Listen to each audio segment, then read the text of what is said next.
LSU beats Clemson in a incredible game to cap off. Well, it didn't cap it off. We still had UCLA and Utah afterwards, but as the main event, if you will, of Saturday night, the first Saturday night of the college football season. What a game! What a game! We're going to talk about the actual game. We're going to talk about some player grades and then some bets I think you need to make now before the numbers go bye-bye. All right, so the game itself was two elite teams playing at an elite level for 4 quarters. I mean, that's what it was. Like, this was the opposite of what it was like to watch Ohio State and Texas.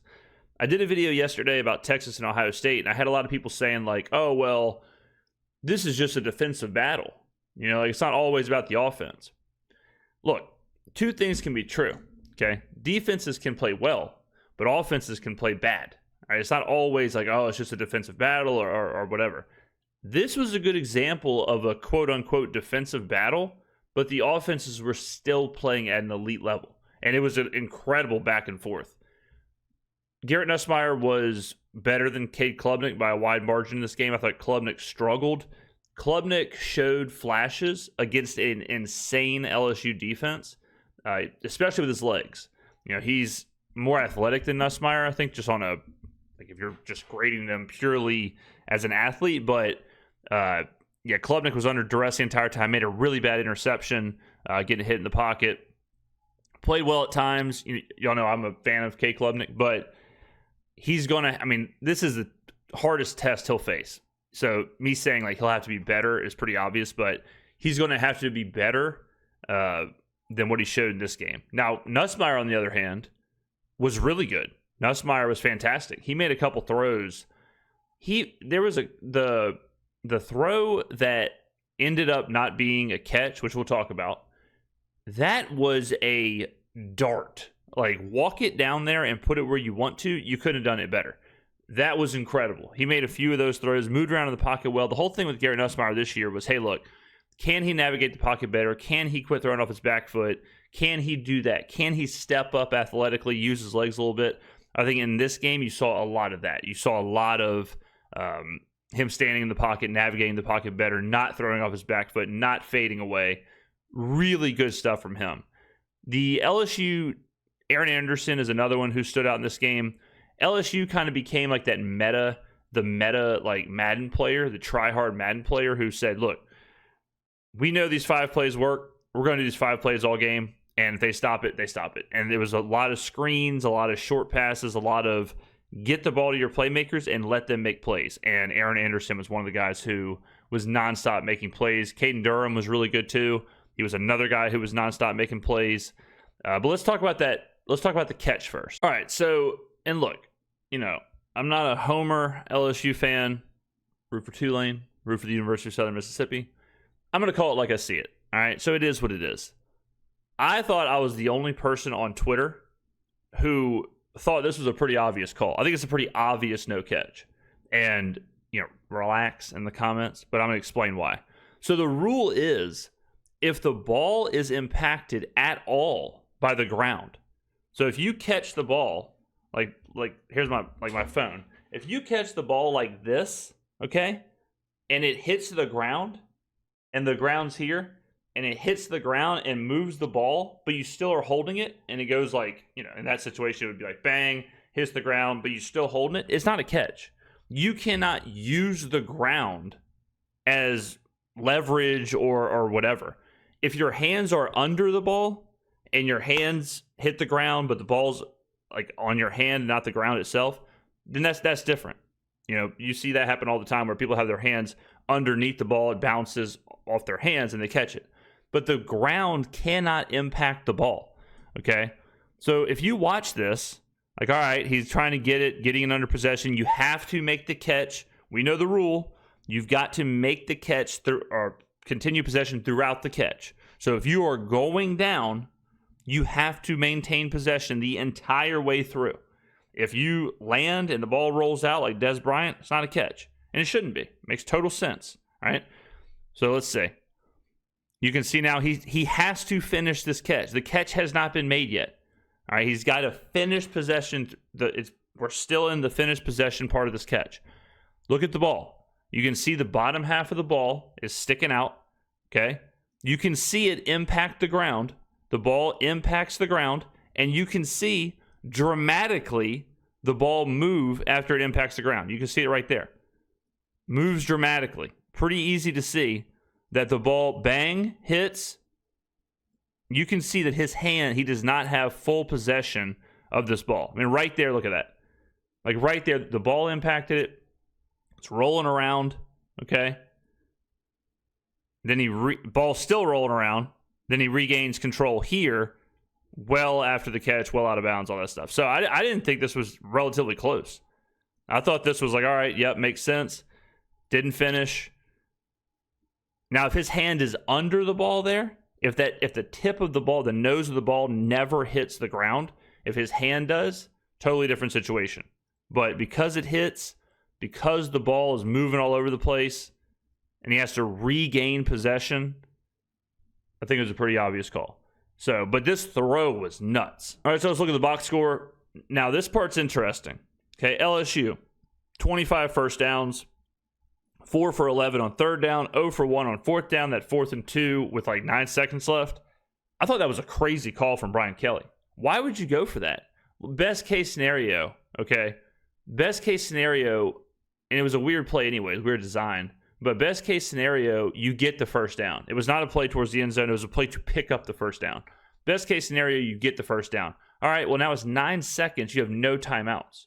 So then you're going to scramble to the line, spike it.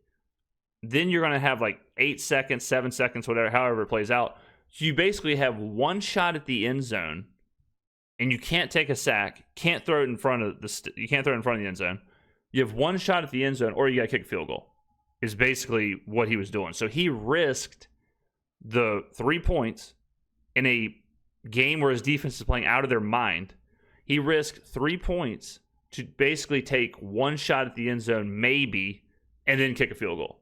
So I thought that was wild. I thought that was a horrible call, and the play call was bad too. But yeah, that was a weird one. So then LSU has 356 yards of offense compared to 262. They've got 6.3 yards of pass compared to 6.1. They have 110 yards rushing compared to 32 for a 3.8 average compared to a 1.7. They have 37 minutes of possession compared to 22.50. So they had 15 more minutes of possession in a college game. It's crazy. And they lost their turnover battle. Okay? LSU should have won this game by 4 touchdowns. Like, this should have been, if you look at this box score, this should have been a bloodbath. This should have been not close, not competitive at all. This should have been LSU winning in a rout. All right? And if they win this game by 3 touchdowns, 4 touchdowns on the road against Clemson in a night game, that is as impactful of a statement win as you can possibly have. Imagine if Texas went into Ohio State and won by 3 touchdowns. They would already be building a statue of Arch Manning in Texas, New Orleans, Indianapolis, and New York. Okay? So LSU getting the win, it doesn't even tell the full story. If you look at the draft grades real quick, or the PFF grades real quick, Mansour Delaney was really good. He picked off Klubnik. I thought Harold Perkins was insane. Harold Perkins is a guy who wasn't too long ago was considered top 5 draft pick, maybe the number 1 overall draft pick, maybe the best player in college, gets hurt. Did he fall off as he is explosive, as he is dynamic as he once was? That last play, he looked like he had, like, you know, in Sonic, whenever you get the boots and you get the like speed boost boots, that's what it looked like Harold Perkins had on that last play when he chased down Klubnik. Perkins was insane. Whit Weeks was good. And then if we look at offensively real quick, Aaron Anderson we talked about was really good. Garrett Nussmeier was really good. Some of the same guys. If we look at the Clemson side of things, Kate Klubnik, not a great game. Against a really tough defense, no doubt, but not great. He was good on the ground. I mean, his best grades was him running, but could have been better. I thought the wide receivers let Klubnik down quite a bit, but again, you're playing against such a crazy defense. And then if you look at Clemson's defense real quick, Hannafin was all over the place. I thought he had a really good game.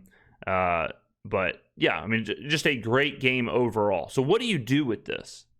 The real reason I wanted to make this video was to tell you, you need to go make 2 bets. The first bet is LSU to win the national championship at 11-1. I think it was 14-1 last week.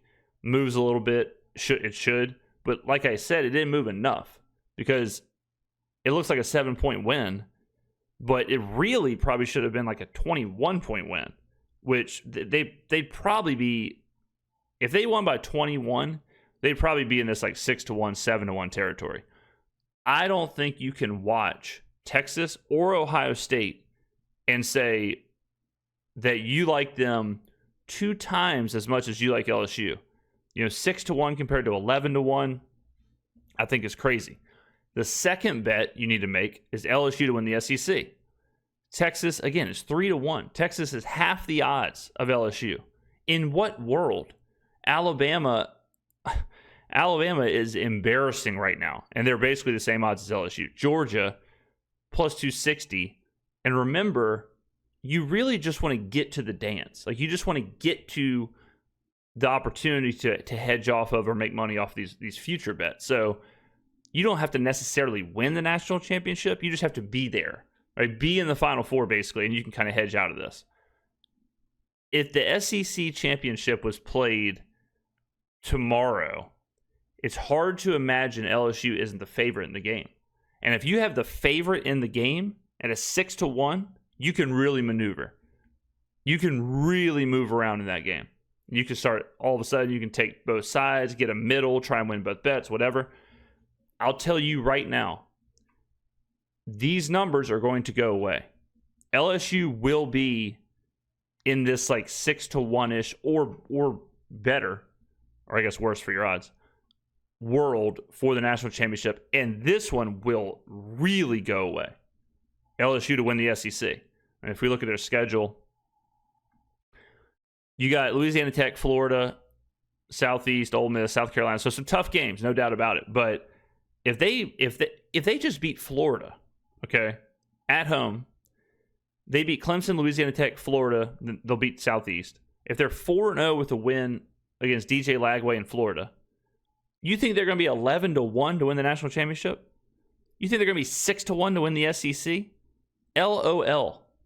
Okay, this is the best odds I could find. This on FanDuel. I shop around. If you can find better odds, cool. Most of it's like 10-1, somewhere in there. FanDuel was 12-1, then quickly moved to 11-1. So I would assume this is just going to keep moving throughout the week. But this is what I would do. And you kind of want a piece of the pie early on with some teams that are impressive. Now, I talked about this yesterday. If you think Clemson is a top 4, top 6 team and just aren't as good as LSU, but you still think Clemson's really good and has room to grow, you need to take Clemson now to win the national championship, because now their odds are depressed because of that game, right? We'll see how Miami looks tonight. I like Miami. I have them +3 against Notre Dame. We'll see how that plays out. But, just like I said with Texas yesterday, it's time to get on Texas if you want to. It's time to get on Clemson if you want to. But really good game from LSU. Very impressive. I thought it was just 2 elite teams with elite players all over the shop.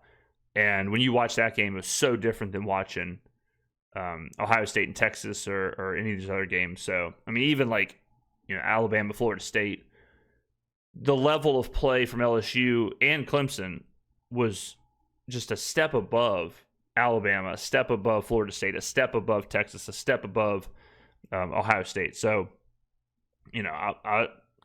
I will be adding these to my portfolio, no doubt about it. One more if they have the playoff in here. I don't think they do because the games are still playing, but yeah, they don't. Tulane to make the playoffs, I think, is a legitimate bet. I'm a Tulane homer. It is what it is, but I think out of the group of 5, adding them to make the playoff is not a bad bet at all. They looked really, really good against Northwestern. A battle of 2 Ivy League asterisk teams, Tulane and Northwestern. So there you go. Quick little recap there for the LSU Clemson game. Fantastic game to watch. So it's good. If you're an LSU fan, you got to be feeling damn good. All right, ladies and gentlemen, enjoy your Sunday. Thank you very much for watching. Buy a shirt, buy a hat, buy a mug. I'll see you in the next video.